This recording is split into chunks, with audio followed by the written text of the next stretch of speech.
Angamaly Erumeli Sabari railway പദ്ധതിയുടെ 50% ചെലവ് വഹിക്കാനും ഇതിനായി 1900 കോടി രൂപ കിഫ്ബി വഴി നൽകാനും മന്ത്രിസഭായോഗം തീരുമാനിച്ചു. പദ്ധതിക്ക് ആവശ്യമായ ഭൂമി ഏറ്റെടുക്കൽ നടപടികൾ ആരംഭിക്കാൻ റവന്യൂ വകുപ്പ് ഉദ്യോഗസ്ഥർക്ക് നിർദ്ദേശം നൽകി.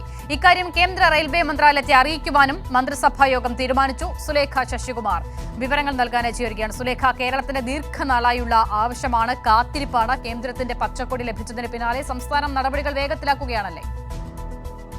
തീർച്ചയായും അത് തന്നെയാണ്. ഇത്തരത്തിൽ ആദ്യമായാണ്, ഇന്ത്യയുടെ ചരിത്രത്തിൽ തന്നെ ആദ്യമായാണ് റെയിൽവേ പദ്ധതിക്ക് വേണ്ടി പണം നൽകേണ്ടി വരുന്ന സാഹചര്യം ഒരു സംസ്ഥാന സർക്കാരിന് ഉണ്ടാകുന്നത് എന്നുള്ളത് തന്നെയാണ്. 1810 കോടി രൂപ ചിലവ് പ്രതീക്ഷിക്കുന്ന പദ്ധതിയാണ് ശബരി റെയിൽപാത. ഇതിൽ 1905 കോടി രൂപയാണ് സംസ്ഥാനം വഹിക്കാൻ തീരുമാനമായിട്ടുള്ളത്. ഈ തീരുമാനം ഇന്ന് സംസ്ഥാന സർക്കാർ കൈക്കൊണ്ടത് ഇന്ന് ചേർന്ന മന്ത്രിസഭാ യോഗത്തിലാണ്. 110 കിലോമീറ്റർ ദൈർഘ്യമുള്ള റെയിൽപാത, അതാണ് ശബരി റെയിൽപാത എന്ന് പറയുന്നത്.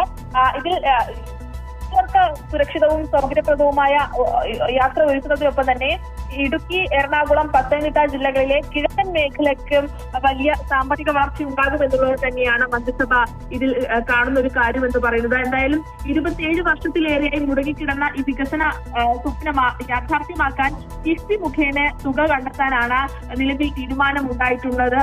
ഇതിൽ ഭൂമി ഏറ്റെടുക്കൽ നടപടികൾ വേഗത്തിലാക്കാനുള്ള നിർദ്ദേശവും നൽകി കഴിഞ്ഞിട്ടുണ്ട് എന്നുള്ളത് തന്നെയാണ്. എന്തായാലും കേന്ദ്ര പദ്ധതികൾ നടപ്പിലാക്കാൻ പദ്ധതി ചെലവിന്റെ ഒരു വിഹിതം സംസ്ഥാനം വഹിക്കണമെന്ന കേന്ദ്രത്തിന്റെ നിർബന്ധ ബുദ്ധിയാണ് ഇത്തരത്തിൽ വികസന സ്വപ്നങ്ങളുടെ ചിറക് അരിയുന്നത് എന്നുള്ളത് തന്നെയാണ് മുഖ്യമന്ത്രി വ്യക്തമാക്കിയിട്ടുള്ളത്. ഇതുമായി ബന്ധപ്പെട്ട് ശബരി റെയിൽപാതയുടെ കാര്യത്തിലും ഇതേ അവസ്ഥ തുടർന്ന സാഹചര്യത്തിലാണ് വിഹിതം, ഈ പദ്ധതി ചിലവിന്റെ പകുതി വിഹിതം സംസ്ഥാന സർക്കാർ ഏറ്റെടുക്കുന്നത് എന്നുകൂടി മുഖ്യമന്ത്രി ഇന്ന് ഫേസ്ബുക്ക് പോസ്റ്റിൽ വ്യക്തമാക്കിയിട്ടുണ്ട്. മലയോര മേഖലയുടെ വികസന കുതിപ്പിന് വേഗം കൂട്ടുന്ന പദ്ധതി എരുമേലിയിൽ നിന്ന് പുനലൂർ വഴി വിഴിഞ്ഞം തുറമുഖവുമായി ബന്ധിപ്പിക്കാനുള്ള ലക്ഷ്യവും സംസ്ഥാന സർക്കാർ വെക്കുന്നുണ്ട് എന്നുള്ള കാര്യം കൂടി ഇതുമായി ബന്ധപ്പെട്ട മുഖ്യമന്ത്രി പറഞ്ഞു വെച്ചിട്ടുണ്ട്. എന്തായാലും 3810 കോടി രൂപ ചിലവ് പ്രതീക്ഷിക്കുന്ന പദ്ധതിയിൽ പകുതി വിഹിതം, അതായത് 1905 കോടി രൂപയാണ് സംസ്ഥാനം വഹിക്കാൻ നിലവിൽ തീരുമാനമായിട്ടുള്ളത്.